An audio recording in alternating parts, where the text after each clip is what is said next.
Hello friends, math physics interesting में Pradeep sir का नमस्कार। तो आज हम इस मैग्नेटिक फोर्स के बारे में, मैग्नेटिक फील्ड की वजह से चार्ज के ऊपर के फोर्स, करंट कैरिंग कंडक्टर के ऊपर के फोर्स बता चुके हैं। अब हमारा कर्तव्य बनता है कि अगर हमने ऐसे करंट कैरिंग कंडक्टर का अगर रेक्टेंगुलर फ्रेम बनाया, सर्कुलर फ्रेम बनाया, और उस सर्कुलर फ्रेम या उस रेक्टेंगुलर फ्रेम को अगर हमने मैग्नेटिक फील्ड में रखा तो किस तरह से फोर्सेस अलग अलग ब्रांचेस के ऊपर, मेनी ब्रांच वाला अगर फ्रेम हमने यूनिफॉर्म मैग्नेटिक फील्ड में रखा तो किस प्रकार की एक्शन उसके ऊपर होती है, उसका नतीजा क्या निकलता है वो देखना है। और जैसे ही हमें पता चला कि उसके अंदर जो भी हो रहा है उसका फायदा उठाकर हम कुछ नया डिवाइस बना सकते क्या, तो उसके बारे में हमें आज जानकारी लेना है बच्चों। तो चलिए, हमने अभी तक बता चुके हैं अगर कोई एल लेंथ का कंडक्टर है, अगर उसके थ्रू आई करंट जा रहा है और वह मैग्नेटिक फील्ड इंडक्शन बी में नॉर्मली रखा है तो उसके ऊपर बिल फोर्स एक्ट होता है, ये हमें पता है।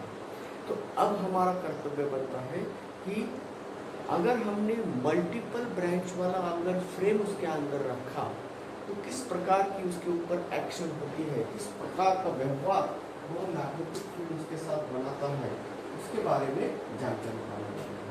तो इसीलिए उसके पहले हमें क्या करना है कि हमें कुछ न्यूमेरिकल्स सॉल्व करना है ताकि हमारा कंसेप्ट परफेक्ट हो सकता है।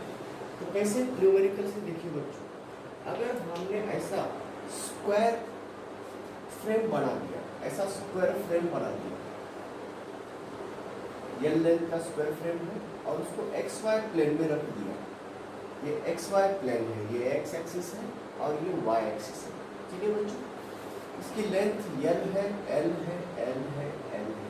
एल लेंथ के इस स्क्वायर फ्रेम को हमने ऐसे रीजन में रख दिया, उसमें magnetic field is directed towards the Z axis, Z axis के डायरेक्शन में है बोले तो परपेंडिकुलर टू द प्लेन है, और वह जेड एक्सिस के डायरेक्शन में है बोले तो यह आउटवर्ड रहा, तो हम उसको डॉट इन सर्कल से डिनोट करते हैं। मैग्नेटिक फील्ड बाहर की तरफ है मगर उसका मैग्नीट्यूड कांस्टेंट है, तो यूनिफॉर्म मैग्नेटिक फील्ड में हम उसे रखते हैं बच्चों, uniform magnetic field.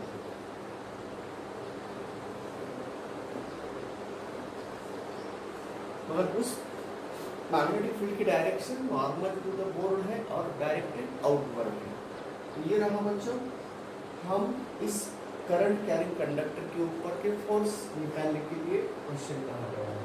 Find the net magnetic force experienced by the loop where, magnetic field के अंदर जो करंट जा रहा है ना वह इस दिशा में जा रहा है, तो आई करंट इस स्क्वायर लूप के थ्रू पास हो रहा है। अगर आई करंट स्क्वायर लूप के थ्रू अगर पास होता है तो चलिए बच्चों, अब हम आ रहे हैं कितना फोर्स एक्ट होगा इस ओ ए ब्रांच के ऊपर, ए बी ब्रांच के ऊपर, बी सी साइड के ऊपर, ओ सी साइड के ऊपर, कितने फोर्स एक्ट होते हैं इस स्क्वायर लूप के ऊपर, और उस सबका रिजल्टेंट कितना होता है ये भी हमें निकालना है। तो चलिए बच्चों, पहले हम ईच ब्रांच के ऊपर का फोर्स बता रहे हैं, तो आइए ओ ए नाम के ब्रांच के ऊपर का फोर्स कितना होता है। तो ओ ए नाम के ब्रांच के थ्रू करंट किस दिशा में जा रहा है बच्चों, डाउनवर्ड डायरेक्शन में जा रहा है, तो अलाउंग नेगेटिव वाई एक्सिस जा रहा है, और मैग्नेटिक फील्ड किधर है, अलाउंग पॉजिटिव जेड एक्सिस है। तो जिस दिशा में मैग्नेटिक फील्ड है उसे इस फोर फिंगर की तरफ, फोर फिंगर को उस दिशा में अरेंज करो, और करंट जिस दिशा में है उसे मिडल फिंगर को राइट करो, और हम जिस दिशा में है ना वो हमें कहेगा फोर्स इस दिशा में एक्ट हो रहा है। तो चलिए बच्चों, मैग्नेटिक फील्ड बाहर की तरफ आ रहा है, इसका मतलब इस दिशा में मैग्नेटिक फील्ड है, करंट नीचे आ रहा है इस ब्रांच के थ्रू, तो फोर्स किधर लग रहा है, तुम्हारी लेफ्ट साइड पे, यानी कि नेगेटिव एक्स एक्सिस के डायरेक्शन में। तो फोर्स लग रहा है इस दिशा में, BIL फोर्स लगेगा। इसके ऊपर भी मैग्नेटिक फील्ड यूनिफॉर्म है, मैग्नेटिक फील्ड इंडक्शन B है, करंट I जा रहा है, और इस करंट I की वजह से L लेंथ के ऊपर करंट फोर्स लगेगा, बिल फोर्स लगेगा। उसकी दिशा किधर है, हम बोल रहे अलॉन्ग नेगेटिव एक्स एक्सिस पे। तो चलिए ये फोर्स एक्ट हो रहा है FOA equal to BIL I क्या माइनस क्यों, अलॉन्ग नेगेटिव। चलिए तो इस प्रकार देखो ना, मैग्नेटिक फील्ड इधर है, फोर्स अलॉन्ग वाई एक्सिस जा रहा है, तो force sorry current Y axis जा रहा है, तो फोर्स लग रहा है एक्स एक्सिस। परपेंडिकुलर है कि नहीं म्यूचुअल। चलिए अब ये रहा force on OA। Similarly force on AB बताइए बच्चों, फोर्स ऑन AB आएगा, हाँ AB के थ्रू करंट जा रहा है along x axis, minus x axis की तरफ जा रहा है करंट इधर जा रहा है, मैग्नेटिक फील्ड इधर है, करंट इधर जा रहा है, तो force along positive Y axis लग रहा है, पॉजिटिव वाई एक्सिस लग रहा है फोर्स। तो चलिए बिल फोर्स किस दिशा में लगेगा, इस ब्रांच के ऊपर इसी दिशा में लगेगा, BIL। तो लेंथ वही है ना, तो करंट भी वही है, मैग्नेटिक फील्ड भी वही है, तो इस ब्रांच के ऊपर फोर्स लग रहा है ऊपर की डायरेक्शन में। ऊपर बोले तो कौन सा एक्सिस है, पॉजिटिव वाई एक्सिस। तो फोर्स ऑन AB बताएंगे हम BIL इंटू J, क्या इस दिशा में फोर्स लग रहा है ना बच्चों। अब सिमिलरली BC साइड के ऊपर कितना फोर्स लगेगा, BC साइड के ऊपर फोर्स लगेगा, बिल मैग्नीट्यूड तो उतना ही है बच्चों, सिर्फ हमें डायरेक्शन कंफर्म करना होता है। इस left handed thumb rule, left handed rule, Fleming's left handed rule है। तो चलिए मैग्नेटिक फील्ड तो इसी दिशा में, करंट किधर जा रहा है, ऊपर, करंट ऊपर जा रहा है, तो करंट अगर ऊपर जाएगा तो मैग्नेटिक फोर्स इधर लग रहा है, इधर कौन सा एक्सिस है, पॉजिटिव एक्स एक्सिस है। तो चलिए FBC की डायरेक्शन के साथ हम उसको वेक्टर फॉर्म में लिख रहे हैं, तो बिल मैग्नीट्यूड तो वही है, सिर्फ दिशा है I क्या, means it is directed along positive x axis. तो इस दिशा में इसके ऊपर फोर्स लग रहा है BIL। अब सिमिलरली बोलिए बच्चों, इस दिशा में इस OC ब्रांच के ऊपर फोर्स लगेगा FOC, उसका वेक्टर के साथ बताइए BIL, तो मैग्नीट्यूड होगा ही। अब डायरेक्शन कंफर्म करना है, तो करंट मैग्नेटिक फील्ड तो इधर है, करंट किधर है, हमारे राइट बोले तो अलॉन्ग पॉजिटिव एक्स एक्सिस है, तो फोर्स लगेगा माइनस वाई एक्सिस की तरफ, तो माइनस वाई बोले तो नीचे की तरफ। तो चलिए माइनस वाई एक्सिस की तरफ क्या है, माइनस J क्या आपने। तो चलिए बच्चों इतने फोर्सेस, 4 फोर्सेस अलग अलग डायरेक्शन में लगे हैं, सबका मैग्नीट्यूड इक्वल है। तो अब resultant force on this loop अगर कहा तो इस सब की क्या होती है, एडिशन होती है। तो सबकी जब एडिशन करते हैं ना, ये माइनस बिल J और ये प्लस बिल J और ये माइनस बिल J, ये प्लस बिल I और ये माइनस बिल I, कुल मिला के कैंसिल हो रहे, तो नेट फोर्स कितना एक्ट हो रहा है, 0। तब हम कहते हैं बच्चों ये सर्कुलर सॉरी ये जो स्क्वायर लूप है ना, ये हमारे ट्रांसलेशनल इक्विलिब्रियम में है। तो ये लूप को हम ट्रांसलेशनल इक्विलिब्रियम में है ऐसा कह सकते हैं। जब भी कोई बॉडी के ऊपर, जब भी कोई लूप के ऊपर रिजल्टेंट फोर्स 0 एक्ट होता है, तो हम कहते हैं यह बॉडी इक्विलिब्रियम में है। तो ये फोर्स ट्रांसलेशन मोशन बनाने वाला था, इसीलिए अगर कोई फोर्स नहीं प्रयुक्त हो रहा है उस बॉडी के ऊपर, इसका मतलब क्या होता है कि वह ट्रांसलेशनल इक्विलिब्रियम में आ जाती है। चलिए बच्चों ये एक प्रॉब्लम था हमारा। अब हम इसी प्रॉब्लम को हम थोड़ा सा डिफिकल्ट करना चाहते हैं। डिफिकल्ट करना चाहते हैं बोले तो इसमें हम यूनिफॉर्म मैग्नेटिक फील्ड दिया था, अब हम यूनिफॉर्म मैग्नेटिक फील्ड नहीं देने वाले हैं। तो मैग्नेटिक फील्ड की दिशा सेम है, इक्वल डायरेक्शन में, सेम डायरेक्शन में जा रहा है, मगर उसका डिफरेंट जगह पे डिफरेंट मैग्नीट्यूड्स बन रहा है। तो उस प्रकार का प्रॉब्लम अब हम आपके सामने डील करने जा रहे हैं। तो इसी फिगर है, वही फिगर है, सिर्फ मैग्नेटिक फील्ड को चेंज कर रहे हैं। तो अगर इसी सिचुएशन में मैग्नेटिक फील्ड का मैग्नीट्यूड अगर बदलता हुआ आ रहा है, तो बदला हुआ मैग्नेटिक फील्ड का एक्सप्रेशन हम दे रहे हैं बी बार, दिशा तो सेम है, B bar equal to B naught into bracket x divided by l plus 2x square divided by l square into k का। इसका मतलब ये जो फोर्स दिया, ये जो मैग्नेटिक फील्ड दिया है बच्चों, ये मैग्नेटिक फील्ड इस दिशा में जा रहा है, अलोंग z एक्सिस जा रहा है। अब ये x के अनुसार बदलेगा, जैसे x बदलेगा उसी प्रकार मैग्नेटिक फील्ड भी बदलेगा। यानी कि इस जगह पे इस कंडक्टर के लिए x की वैल्यू कितनी होती है? 0 होती है। तो इस कंडक्टर के हर पॉइंट पे मैग्नेटिक फील्ड कितना आएगा? x अगर 0 रखे आपने तो मैग्नेटिक फील्ड 0 आएगा। तो इस प्लेस पे x इक्वल टू 0, क्योंकि अलग x एक्सिस लो है ना, यहाँ x इक्वल टू 0 है, तो यहाँ पे x इक्वल टू 0 होने से यहाँ मैग्नेटिक फील्ड 0, हर पॉइंट के जगह पे 0 मैग्नेटिक फील्ड है ना। तो अब चलिए बच्चों, मैग्नेटिक फील्ड अगर 0 रहा तो फोर्स कितना लगेगा? कोई भी मैग्नेटिक फील्ड 0 रहा तो चाहे कि उसके थ्रू करंट क्यों ना बहे, मगर अब इसके ऊपर फोर्स नहीं लगेगा। तो चलिए अब हम बता सकते क्या नहीं, सिर्फ बदला क्या मैंने, मैग्नेटिक फील्ड को नॉन यूनिफॉर्म लिया है, वह मैग्नेटिक फील्ड x के अकॉर्डिंग बदलता हुआ नजर आता है।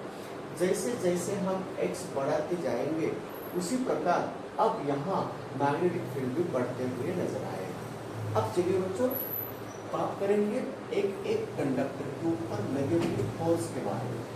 अब यहाँ ये जो स्क्वायर लूप है, क्या यह इक्विलिब्रियम में आएगा, ट्रांसलेशन मोशन बनाएगा, क्या रोटेशनल मोशन बनाएगा, क्या सर्कुलर मोशन बनाएगा, किस टाइप का मोशन ये बना सकता है?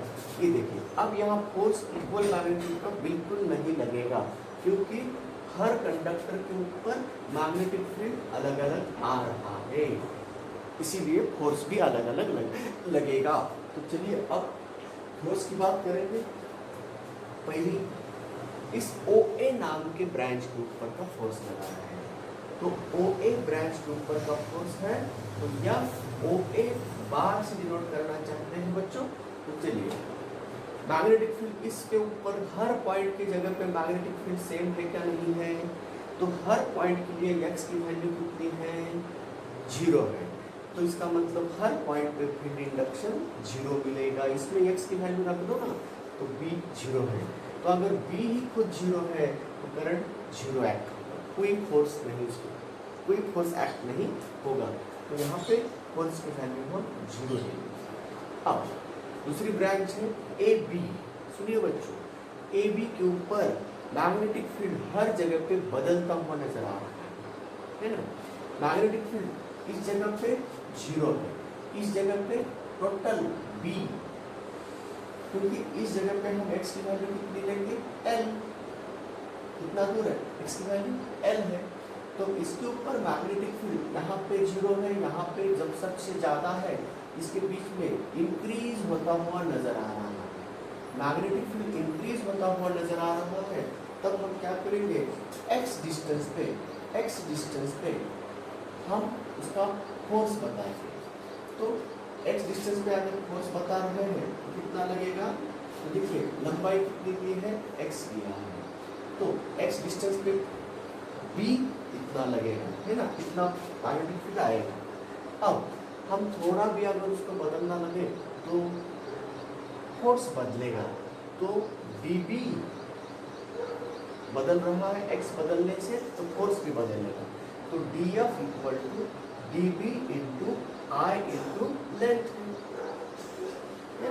मगर अब लेंथ जो बता रहे हैं हम x लेंथ के ऊपर क्या निकालने वाले हैं? इंटू x बोलेंगे। अब बताइए बच्चों, अगर हम डी एफ फोर्स इसके ऊपर लग रहा है और डीबी मैग्नेटिक इंडक्शन डीबी है, क्योंकि सॉरी मैग्नेटिक फील्ड यहाँ का मैंने क्या बोला बी एक्स दिया, यहाँ से यहाँ तक। चलिए एक्स डिस्टेंस इतने लंबे, एक छोटा डिस्टेंस इतने लंबे कंडक्टर के ऊपर का फोर्स बताना चाहिए था, हमने उसको क्या कर दिया एक्स डिस्टेंस दूरी पे है इसीलिए उसका बी एक्स बना दिया। और थोड़ा भी अगर डी एक्स लेना है इंटरमीडिएट के लिए हमने बी एक्स बना दिया।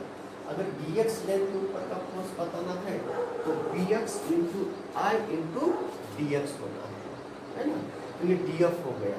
अब डी एफ को हम क्या करना चाहते हैं, बी एक्स की वैल्यू रखते हो बच्चों X upon L plus 2x² upon L square into I को मैं पहले ले रहा हूँ, कांस्टेंट होता है ना आई इंटू क्या रहा डी एक्स। अब हमें फोर्स इतने टोटल इतने इसके ऊपर का फोर्स निकालना है तो हमें क्या करना होगा, इसका इंटीग्रेशन करना होगा। तो F equal to integration of D F. तो डी एफ का इंटीग्रेशन करने बोले तो बी नॉट आई बाहर आया तो x upon L into D x plus 2x² upon L square into D x. तो x कम से कम 0 है, बड़े से बड़ा l है, 0 से l।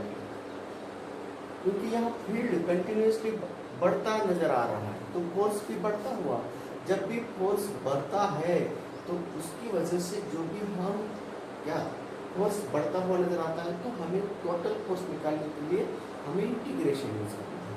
वेरिएबल फोर्स है तो हमें फोर्स बदलता हुआ है तो टोटल फोर्स कितना है उसको निकालना है। तो इंटीग्रेशन कर दिया तो कितना आया बच्चों B not I.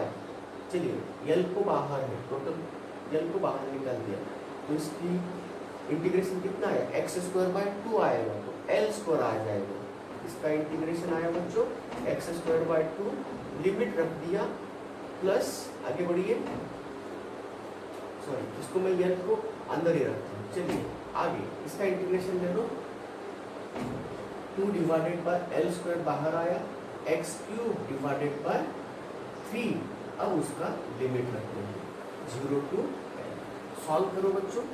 Total force इस ब्रांच के ऊपर लग रहा है, फोर्स ऑन ए बी बोलते हैं, फोर्स ऑन ए बी है बी नॉट आई।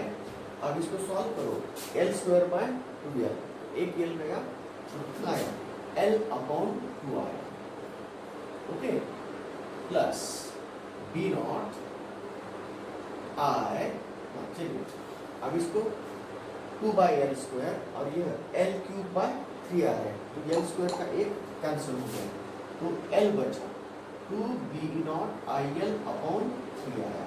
अब इसको एडिशन कर दो कितना आएगा 6 आ रहा है और यहाँ कितना हो रहा है 3 × 4 3 + 4 7 b0i। इतने मैग्नीट्यूड का फोर्स इस ए बी ब्रांच के ऊपर लग रहा है। तो उस ब्रांच के ऊपर लगता हुआ फोर्स आपको पता है कितना लग रहा है,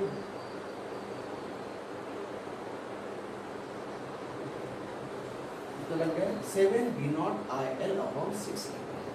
तो इतने मैग्नीट्यूड का फोर्स किस दिशा में लगेगा, ऊपर की दिशा में लगेगा 7 b0il अपॉन 6, ठीक है।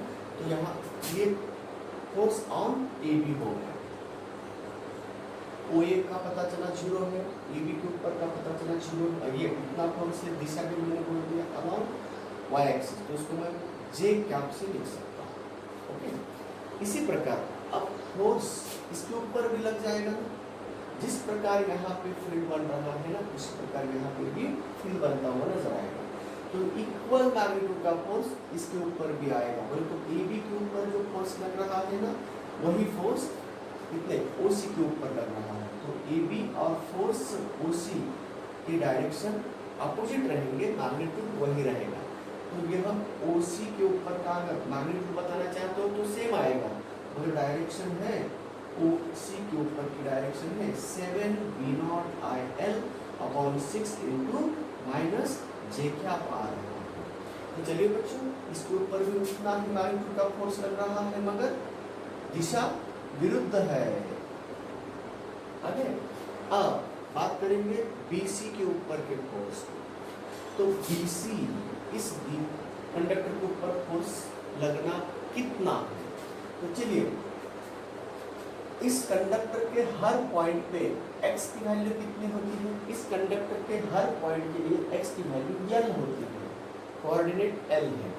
तो जहाँ जहाँ x है वहाँ पे अगर L रख दिया तो मैग्नेटिक फील्ड इंडक्शन इक्वल होता है इस पूरे ब्रांच के ऊपर।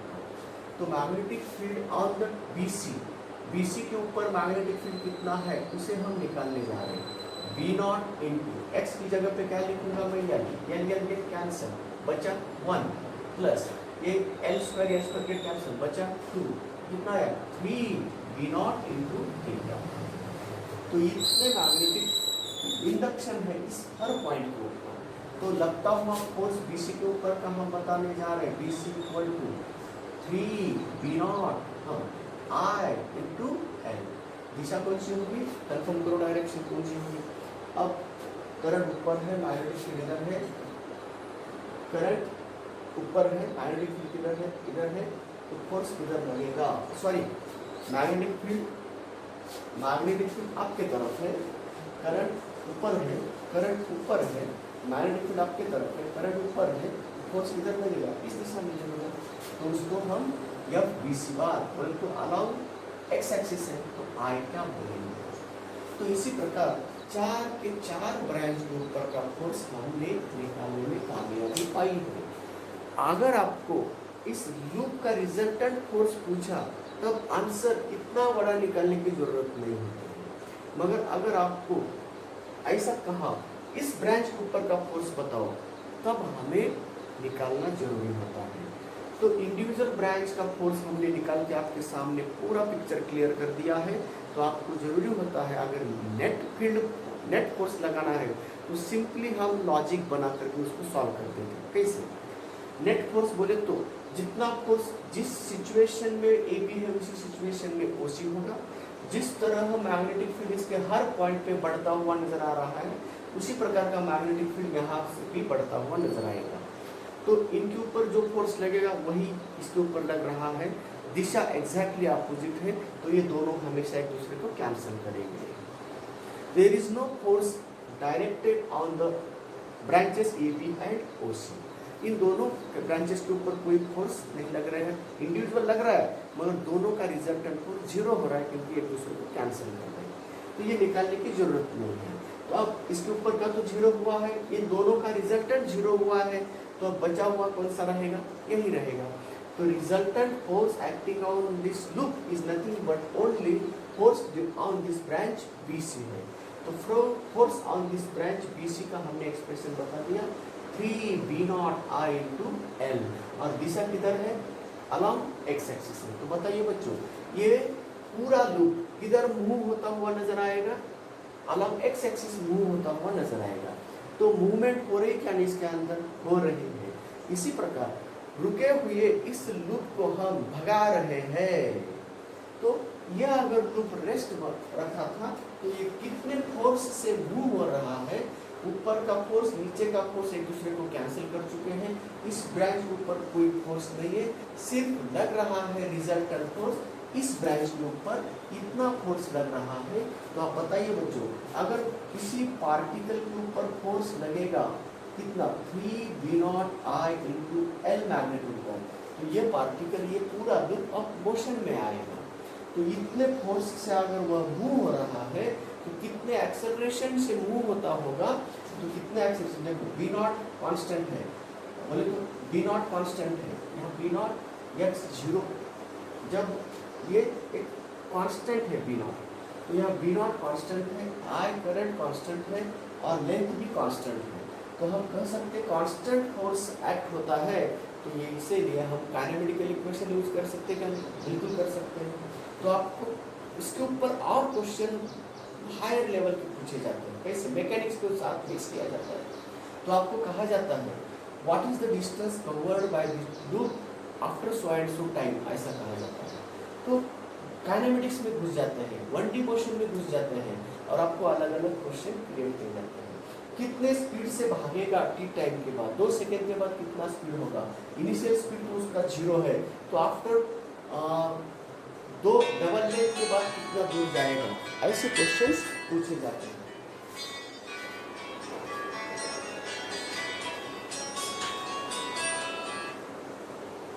हेलो,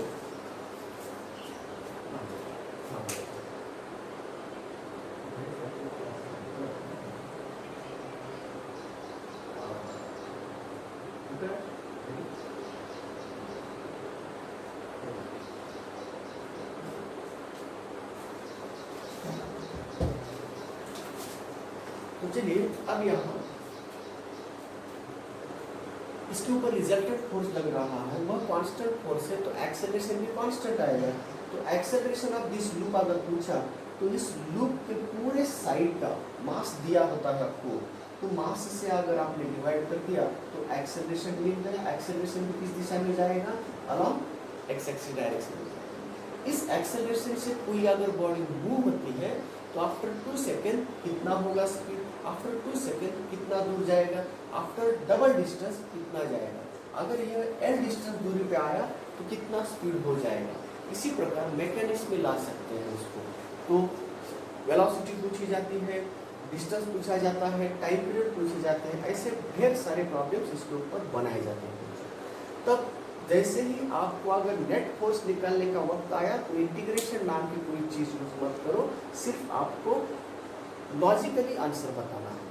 क्योंकि जो सिचुएशन मैग्नेटिक फील्ड इसके बारे में ना, वही सिचुएशन इसके बारे में, तो सिमिलर सिचुएशन अगर हो रही है, इसके ऊपर का फोर्स का डायरेक्शन कंफर्म करना, सिर्फ जो भी लगेगा इसके ऊपर फोर्स ऊपर लगेगा, उतना ही फोर्स इसके ऊपर लगेगा, डायरेक्शन नीचे है, तो दोनों एक दूसरे को कैंसिल करेंगे। इसका नतीजा क्या हो गया, कोई वर्टिकल फोर्स नहीं लगेगा, सिर्फ लगेगा तो हॉरिजॉन्टल लगेगा। क्यों, एक ब्रांच के ऊपर का फोर्स 0 है तो दूसरे ब्रांच के ऊपर का फोर्स 10 है, तो फोर्स लीनियर होगा और इसकी वजह से वह ट्रांसलेशन मोशन बना पाएगा अलोंग द एक्स एक्सिस। तो इस प्रकार बच्चों ये बहुत सारे प्रॉब्लम्स इसके अंदर मिक्स कर सकते हैं। तो कैसे ही प्रॉब्लम पूछे तो किस तरह से आंसर बताना, ये थर्ड लेवल का प्रॉब्लम भी यहाँ बन सकता है। तो मैंने आगे अभी बोला ना, ये सिचुएशन दी जाते हैं, आपको फोर्स नहीं पूछा जाता है, आपको हाउ मच वेलोसिटी और what time it require to cover the further L distance, ऐसा कुछ अलग अलग मैकेनिक्स के क्वेश्चन पूछे जाते हैं। तो वेलोसिटी पूछी तो आपको काइनेमेटिकल में जाना है, क्योंकि कांस्टेंट एक्सेलरेशन के लिए हम काइनेमेटिकल इक्वेशन यूज कर सकते हैं। तो ये बच्चों ये हुआ ट्रांसलेशन मोशन बनाने में हम कामयाब हो गए, इसके अंदर, इस लूप के अंदर। तो इसी प्रकार क्या हम उसको रोटेशनल मोशन में ला सकते हैं, जगह पे वो घूम सकेगा। तो यही प्रयास करने वाले हैं हम अब नेक्स्ट क्वेश्चन में। तो अब अगला क्वेश्चन ऐसा होगा बच्चों, अगर इसी लूप को आप या इसी रेक्टेंगुलर, ऐसे रेक्टेंगुलर लूप पे अगर दिया था, ये स्क्वायर लिया बच्चों, अगर यही रेक्टेंगल होता तो भी यही सिचुएशन आती थी, सिर्फ इनका फोर्स इनके साथ कैंसिल हो रहा है करें, यस। तो इसके ऊपर का तो फोर्स 0 है, तो सिर्फ इसकी लंबाई आ सकती है। यहाँ ब्रीथ था, यहाँ लंबाई थी, दूसरा कोई फर्क नहीं होता। तो अगर ये स्क्वायर रहा तो रिजल्टेंट यूनिफॉर्म मैग्नेटिक फील्ड का रिजल्टेंट 0 हो रहा था। अगर ये स्क्वायर नहीं रहा, रेक्टेंगल रहा, तो भी रिजल्टेंट यूनिफॉर्म मैग्नेटिक फील्ड के लिए 0 रहेगा। क्यों, जितना फोर्स इस लंबाई के ऊपर लगेगा उतना ही इसके ऊपर लगेगा, एक दूसरे को कैंसिल करेंगे, और जितना ये ब्रेड के ऊपर लगेगा इसके ऊपर भी लगेगा, कैंसिल करेंगे। तो जो सिचुएशन स्क्वायर लूप के लिए है वही रेक्टेंगुलर लूप के लिए हो जाएगी, है ना। अगर आपको इंडिविजुअल फोर्स पूछा गया तब थोड़ा सा चेंजेस हो सकते हैं। तो चलिए अब नया प्रॉब्लम्स आपके सामने ले रहे हैं, मैकेनिक्स के साथ हम जोड़ रहे हैं। यहाँ ट्रांसलेशन मोशन, लीनियर मोशन कर रही थी वह कॉइल, वह लूप। अब यहाँ यही सिचुएशन बना रहे हम, रेक्टेंगुलर लूप बनाएंगे, उसके थ्रू करंट आ जाता हुआ, और उसको हम ऐसे मैग्नेटिक फील्ड में रखते हैं, यूनिफॉर्म मैग्नेटिक फील्ड में रखेंगे, मगर उसकी दिशा अलग होगी। अभी जो हमने आपके सामने प्रॉब्लम किया था, उसमें मैग्नेटिक फील्ड की दिशा लूप के प्लेन को परपेंडिकुलर था बच्चों, लूप के प्लेन को परपेंडिकुलर डायरेक्शन है, इसीलिए उसके ऊपर ट्रांसलेशन मोशन बनाने की सिचुएशन पैदा होगी। अब चलिए हम इसी को, ये रेक्टेंगुलर फ्रेम है बच्चों, रेक्टेंगुलर फ्रेम है, ब्रेथ बी है, ब्रेथ बी है, लेंथ एल है, ठीक है। और उसको हमने एक्स वाई प्लेन में रखा है, एक्स वाई प्लेन में रखा है, यस रखा है। एक्स वाई है, माइनस एक्स है, प्लस एक्स है, माइनस वाई है, प्लस वाई है। और मैग्नेटिक फील्ड कैसा है पता है? मैग्नेटिक फील्ड भी एक्स वाई प्लेन में ही है और यूनिफॉर्म है, यूनिफॉर्म मैग्नेटिक फील्ड। तो इस दिशा में मैग्नेटिक फील्ड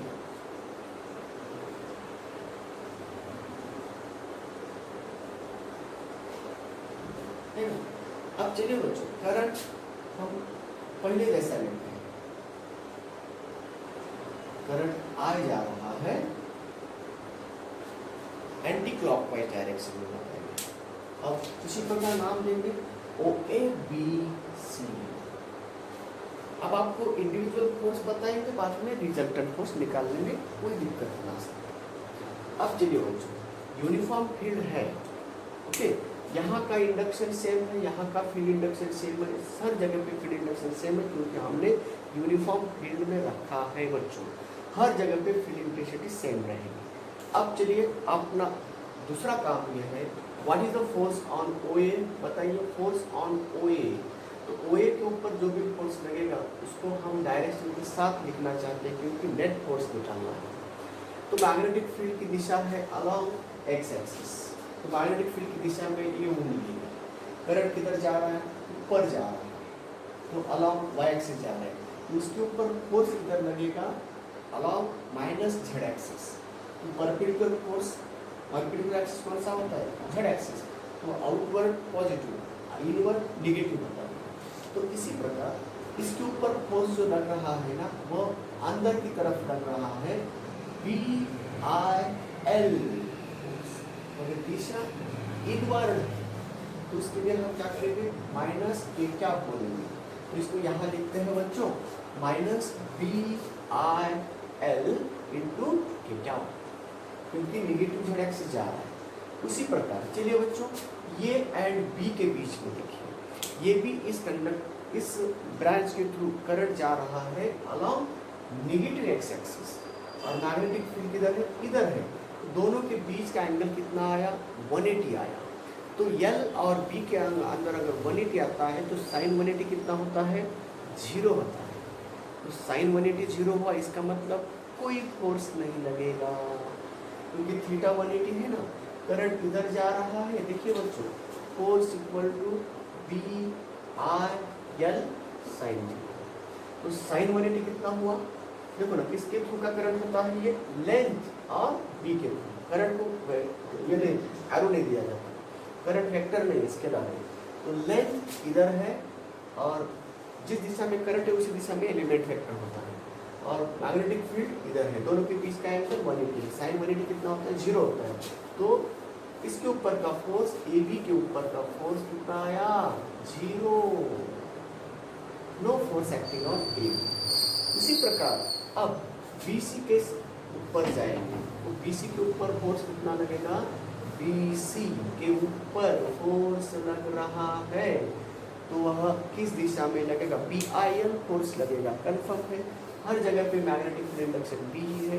अब दिशा कंफर्म करेंगे, मैग्नेटिक फील्ड एक्स एक्सिस के डायरेक्शन में है।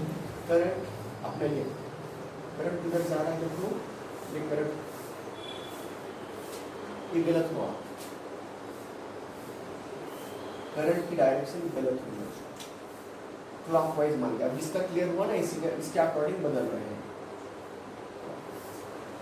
अब चलिए क्लॉकवाइज डायरेक्शन भी ले लिया। अब बताइए, मैग्नेटिक फील्ड इधर है, करंट नीचे है, तो force along positive Z axis, क्योंकि करंट नेगेटिव वाई एक्सिस की तरफ जा रहा है, फोर्स और मैग्नेटिक फील्ड एक्स एक्सिस की तरफ है, तो फोर्स लगेगा प्लस जेड एक्सिस की तरफ। तो मैग्नीट्यूड वही है, सिर्फ के क्या आएगा। चलिए, जो फोर्स इसके ऊपर लग रहा है वो फोर्स इसके ऊपर लग रहा है, मगर अपोजिट फोर्स लग रहे हैं दोनों के ऊपर, मगर एक जगह पे दोनों अपोजिट नहीं है ना। तो ये उधर खींचेगा, इस ब्रांच को उधर खींचेगा, ये फोर्स इधर खींच रहा है। अब चलिए बात ओसी की करेंगे। ओसी ब्रांच के ऊपर फोर्स कितना लगेगा? बोलिए बच्चों, ओसी के ऊपर लगेगा 0। क्यों? यहाँ थीटा था 180 डिग्री, यहाँ थीटा है इतना, यहाँ जीरो है, सॉरी अब थीटा जीरो हो गया। देखो जिस दिशा में बी है उसी दिशा में डीएल आया है, तो थीटा जीरो हुआ, साइन जीरो जीरो होता है, इसके लिए 180 रहा, तो थीटा 180 है तो भी साइन 180 जीरो होता है। तो चलिए बच्चों, 4 ब्रांच से में से 2 ब्रांच का ऊपर का फोर्स जीरो हो गया, नो वर्टिकल फोर्स। अब बताइए यहाँ पे फोर्स लग रहे हैं बच्चों, मगर कैसे लग रहे हैं? ये ऐसी फ्रेम है, ऐसा है, ऐसा है, मगर इस ब्रांच के ऊपर कोई फोर्स नहीं है, इस ब्रांच के ऊपर भी फोर्स नहीं है, सिर्फ इस दोनों ब्रांच के ऊपर फोर्स लग रहा है। इसके ऊपर फोर्स अंदर की तरफ लग रहा है, इसके ऊपर फोर्स बाहर की तरफ लग रहा है। अब बताइए बच्चों, ये दोनों ऐसा डिस्प्लेस नहीं हो सकते, ये इधर घूमेगा, इधर इधर घूमेगा, तो किस प्रकार का मोशन हो रहा है? ये रोटेशनल मोशन बन रहा है। तो इसीलिए बच्चों, ऐसे अगर मैग्नेटिक फील्ड में इस सिचुएशन में अगर कोई करंट कैरिंग लूप को आपने रखा, तो उस लूप के ऊपर क्या लगेगा? टॉर्क लगेगा। तो इसीलिए 2 इक्वल मैग्नीट्यूड के फोर्सेस हैं, अपोजिट डायरेक्शन में है, ये ब्रीड्थ है, तो टॉर्क का मैकेनिक्स का फार्मूला आपको पता है, torque equal to any one of the force into क्या परपेंडिकुलर डिस्टेंस होता है, बी होता है। तो torque equal to B I length into breadth, length into breadth तो बोले तो एरिया ऑफ दैट कॉइल हो गया। तो बी आई ए इतना टॉर्क एक्ट हो रहा है, इस टॉर्क को हम बोलते हैं magnetic torque acting on this loop. तो हम सक्सेस हो गए बच्चों, टॉर्क बोले तो इसको रोटेट करने में भी हम सफल हो गए। जिस प्रकार रुके हुए लूप को हम मूवमेंट करने के लिए हमने मैग्नेटिक फील्ड इस प्रकार का दिया था, अब यहाँ मैग्नेटिक फील्ड की डायरेक्शन बदलने से हमें उसी लूप को हम रोटेट करने में कामयाब हुए। अब हमारे दिमाग में जो था वो हमने पाया है। तो इस प्रिंसिपल से, इसी वर्किंग प्रिंसिपल से हम मूविंग कॉइल गैल्वेनोमीटर बना सकते हैं, कॉइल को मूव कर सकते हैं, कॉइल को ट्रांसलेशन मोशन बना सकते हैं, कॉइल को हम रोटेशनल मोशन बना रहे हैं। तो आप बताइए बच्चों, क्या हम कोई एमीटर, कोई वोल्टमीटर, कोई गैल्वेनोमीटर बना सकते क्या? नहीं, बिल्कुल हाँ बना सकते हैं। तो इसीलिए बच्चों, इस प्रॉब्लम से हमें एक समस्या सॉल्व हो गई, और उस समस्या इसको सॉल्व करने के लिए हम गए थे, और उसमें हमें एक फिनोमिनन होता हुआ नजर आया, वहाँ एक मैकेनिज्म हो रहा था, उसमें रोटेशनल मोशन बन रहा था। इसीलिए हम रोटेशनल मोशन जब बनाएंगे तब वो रोटेशनल मोशन करेगा। अगर ये लूप घूमता हुआ नजर आया तो उसके ऊपर हम पॉइंटर लगाएंगे और उसके ऊपर से हम कुछ मीटर्स बनाएंगे। तो चलिए बच्चों, आज का यहाँ टाइम पूरा हो गया, तो कल फिर मिलेंगे। तब तक के लिए हैव अ नाइस डे।